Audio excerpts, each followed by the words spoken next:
আসসালামু আলাইকুম রাহমাতুল্লাহ। আজকের আলোচনায় থাকছে জ্বরের জন্য সবচেয়ে ভালো কাজ করে এমন 5টি গুরুত্বপূর্ণ অ্যান্টিবায়োটিকের নাম।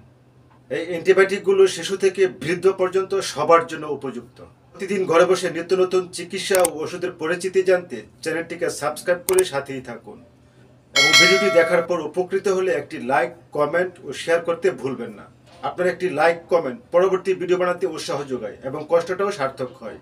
তো চলুন দর্শক, মূল আলোচনায় যাওয়া যাক। এই অ্যান্টিবায়োটিকগুলি শরীরের বিভিন্ন ধরনের ব্যাকটেরিয়াজনিত সংক্রমণের চিকিৎসায় ব্যবহার করা হয়ে থাকে। তো এক নম্বরে যে অ্যান্টিবায়োটিকটি সবচেয়ে ভালো কাজ করে থাকে এরিথ্রোমাইসিন।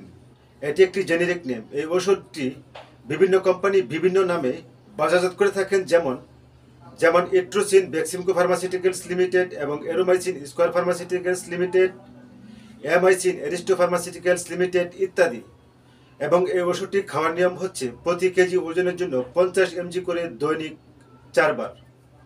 2 নম্বর সিরিয়ালে যে ওষুধটি থাকছে এজিথ্রোমাইসিন, যেমন জিমেক্স, এজিথ্রোসিন, টাইরোসিন ইত্যাদি।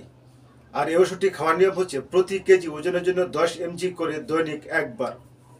3 নম্বর সিরিয়ালে যে ওষুধটি থাকছে অ্যামোক্সিসিলিন, যেমন মোক্সাসিল, ফাইমোক্সিল, মক্সেলিন ইত্যাদি। আর এই ওষুধটি খাওয়ার নিয়ম হচ্ছে প্রতি কেজি ওজনের জন্য 50 থেকে 100 mg করে দৈনিক 3 থেকে 4 বার। এবং 4 নম্বর থাকছে সেফেক্সিম গ্রুপের একটি ওষুধ, যেমন ট্রায়োসিম, সেফ3, ইমিক্সেফ ইত্যাদি। আর এই ওষুধটি খাওয়ার নিয়ম হচ্ছে প্রতি কেজি ওজনের জন্য 8 mg করে দৈনিক 2 বার। এবং সর্বশেষ যে ওষুধটির কথা বলবো ডক্সিসাইক্লিন, যেমন ডক্সিক্যাপ, ইপাডক্স এবং ডক্সি ইত্যাদি।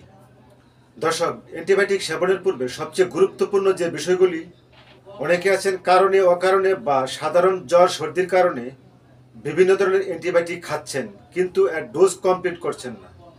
ফলে অ্যান্টিবায়োটিক বডিতে রেজিস্ট্যান্স হয়ে যাচ্ছে। যেমন ধরুন, সাধারণ সর্দি জ্বরের জন্য এজিথ্রোমাইসিন কিনে 2-3 পিস খেয়ে নিলেন, কিন্তু পরবর্তীতে অসুখ সেরে গেলে এর ডোজ কমপ্লিট করলেন না, ফলে বডিতে অ্যান্টিবায়োটিক রেজিস্ট্যান্স হয়ে যায়, যার ফলে পরবর্তীতে অসুস্থ হলে এই এজিথ্রোমাইসিনটি আপনার বডিতে কোনো কাজ করবে না। তাই সকলের কাছে অনুরোধ, যে কোনো অ্যান্টিবায়োটিক সেবনের পূর্বে অবশ্যই একজন ডাক্তারের পরামর্শেই কেবল সেবন করতে পারবেন। অন্যথায় কোনো ধরনের অ্যান্টিবায়োটিক কাউকে দেবেন না বা গ্রহণ করবেন না। দর্শক, এই ছিল আজকের মতো। চিকিৎসাটি উপকারে আসলে আপনার মূল্যবান মতামতটি কমেন্টসে জানাতে ভুলবেন না। এবং চিকিৎসা সংক্রান্ত যে কোনো তথ্য অথবা আপনার পছন্দের যে কোনো ওষুধের রিভিউ পেতে নিচে কমেন্টস করতে পারেন। এবং পরবর্তী চিকিৎসা ও স্বাস্থ্য বিষয়ক ভিডিওর যে কোনো আপডেট সবার আগে পেতে চ্যানেলটিকে সাবস্ক্রাইব করে সাথেই থাকুন। ধন্যবাদ সবাইকে।